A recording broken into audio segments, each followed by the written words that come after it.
여러분 안녕하세요. 이기련 변호사입니다. 현행법은 가정폭력의 개념을 가정 구성원 사이의 신체적, 정신적 또는 재산상 피해를 수반하는 행위로 정의하고 있습니다.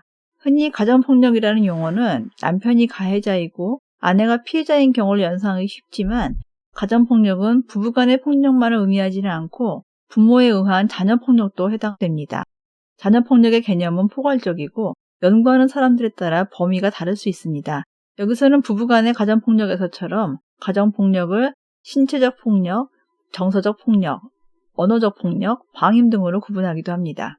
신체적 폭력이란 부모가 의도적으로 신체에 물리적인 힘을 행사하는 것이고, 정서적 폭력이란 아동의 심리와 정서에 폭력을 가하는 언어적 학대, 폭언, 위협, 수치심을 주는 행위 등을 말하며, 방임이란 아동의 기본적인 욕구와 신체적, 정서적 능력을 발달시키는 데 필요한 요소들을 제공하지 않는 것을 의미합니다. 2010년 여성가족부 자료에 의하면 조사 대상 부모의 자녀 중 약 60%에 육박하는 비율이 가정폭력을 겪고 있는 것으로 나타났습니다.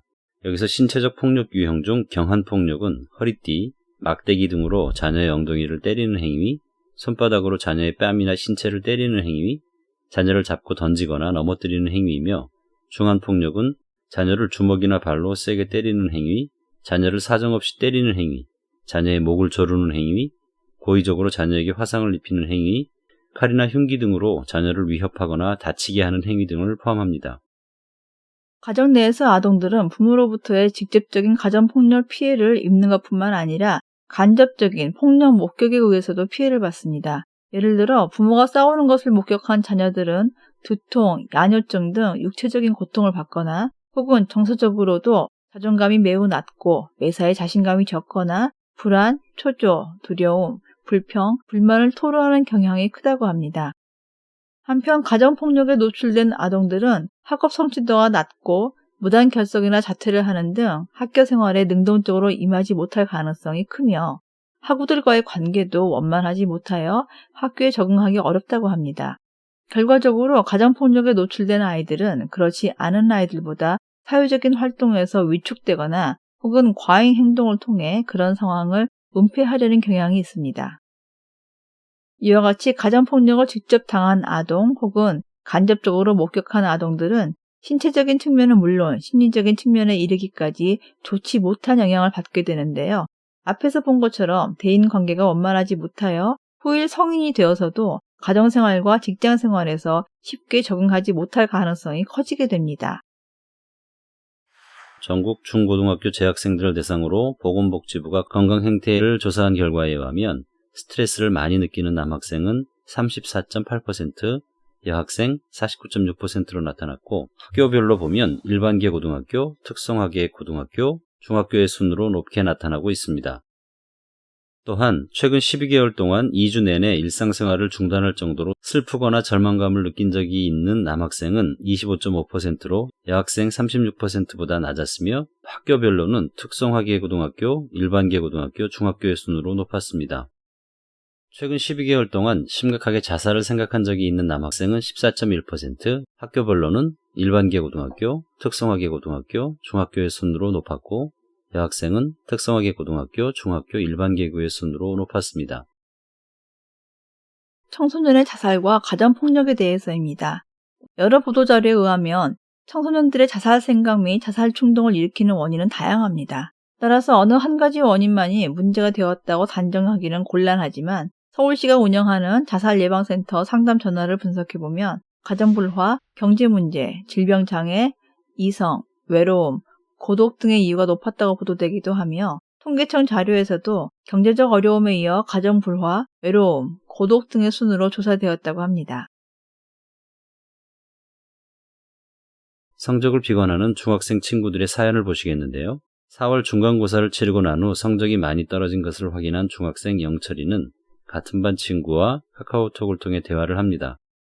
영철이는 성적이 떨어진 것을 알면 엄마에게 혼날 것을 걱정하면서 카카오톡 대화창에 오늘 집에 들어가지 말고 죽어버릴까봐 라는 메시지를 친구에게 남겼습니다. 이 메시지를 받은 영철이의 반 친구는 야, 자살하면 천국에 못 간대. 오늘은 PC방에 갔다가 집에 늦게 가 라는 답장을 합니다. 친구의 위로에도 도움을 얻지 못한 영철이는 저녁이 다 되어서야 아파트 입구에 들어서면서 아버지와 어머니가 또 싸우는 목소리를 듣고 다시 발길을 돌립니다. 흔히 청소년기의 특징으로 장래와 미래에 대한 불안과 초조, 그리고 학업에 대한 스트레스로 인한 우울 등을 들고 있습니다. 이러한 특징으로 인해 청소년들은 자살과 같은 극단적인 선택을 할 가능성이 크며 이것은 성인이 된 이후에도 지속된다고 알려집니다. 그런데 바로 이와 같은 청소년 자살의 주된 원인으로 가정불화 내지 가정폭력이 거론되는 점에 주목할 필요가 있습니다.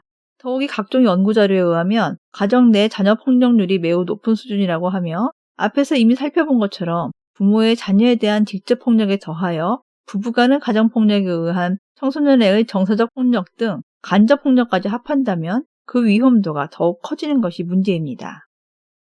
직접 피해와 간접 피해가 중복되는 경우입니다. 자녀들이 부모들로부터 가정폭력을 직접 겪는 경우와 부부간의 가정폭력을 목격하는 간접 피해가 각각 독립적인 경우도 있지만 대개의 경우 부부간의 가정폭력은 자녀들에 대해 간접 피해를 넘어 직접 피해에 이를 가능성이 더 커질 것으로 추측할 수 있습니다. 실제 연구자료에서도 이와 같은 중복 피해를 경험한 청소년들의 비율이 적지 않은 것으로 나타나고 있으며 신체적 폭력 외에 정서적 폭력 및 방임, 통제 등을 합하면 그 비율이 더 커질 것으로 보고되기도 합니다. 이렇게 중복 피해를 겪은 청소년들은 다른 유형보다 우울 증세를 보이는 정도가 큰 것으로 조사되기도 하여 향후 가정폭력과 청소년의 정서 영향에 관한 요인에 대해 연구가 심도 있게 진행될 필요가 있겠습니다. 한편 부부간의 가정폭력은 정서적 폭력보다 신체적 폭력이 더 많은 반면 부모에 의한 자녀폭력 유형은 신체적 폭력보다 언어폭력이 더 많은 것으로 조사되고 있습니다. 그 이유에 대해서는 다양한 분석이 가능하겠지만 주목해야 할 것은 부모로부터 가정폭력을 겪는 자녀들이 학교나 사회에 제대로 적응하지 못하는 현실일 것입니다. 가정폭력을 경험한 자녀들이 정서적으로 안정되지 못하여 여러 문제를 내포할 것이라는 점은 짐작하기 어렵지 않은데요. 특히 남자아이보다 여자아이들이 더 내성적이고 소심하여 정서적인 측면에서 부적응 현상이 많다고 볼 수 있습니다. 또한 가정폭력을 경험하고 자란 자녀들은 학업 성취도와 학교 규칙을 비롯한 교범 적응력도 낮게 되어 사회에 진출하여서도 직장생활과 사회적 규범을 준수하는 데 어려움을 겪을 가능성이 크다고 하겠습니다. 심각한 것은 가정 내에서 폭력을 보고 자란 자녀들은 사회생활에서 어떤 문제에 부딪히면 폭력적인 방법으로 문제를 해결하려는 공격성을 보인다는 점입니다. 연구 결과들을 정리하여 보면 가정폭력을 직접 겪거나 혹은 간접적으로 겪은 아동들이 공격 성향이 더 크게 증가하였다고 하며 가정폭력을 경험한 아동들이 보이는 의도된 타인에 대한 위협적이고 방어적인 정서 및 행동인 공격성은 여자아이들보다 남자아이들에게서 더 두드러지게 나타났는데 그 이유는 남녀 간의 사회적 역할 때문인 것으로 추측되고 있습니다. 아동기의 가정폭력 경험이 청소년기에 미치는 영향입니다. 청소년의 가정폭력 경험과 성폭력 가해와의 관계, 남녀 간의 데이트 폭력과 가정폭력 경험과의 관계 등에 대한 것이 그것입니다. 조사 자료들에 의하면 가정폭력 경험은 중고등학생들 간의 데이트 폭력에 일정한 영향을 주는 것으로 나타나고 있다고 하며 상당수의 청소년들이 부모로부터 정서적 폭력 및 신체적 폭력을 겪었던 것으로 드러나고 있습니다. 즉, 아동기에 부모로부터 직간접적으로 가정폭력을 겪은 아동들은 데이트 상대방에게 신체적 혹은 정서적인 폭력을 행하는 비율이 높다는 것입니다.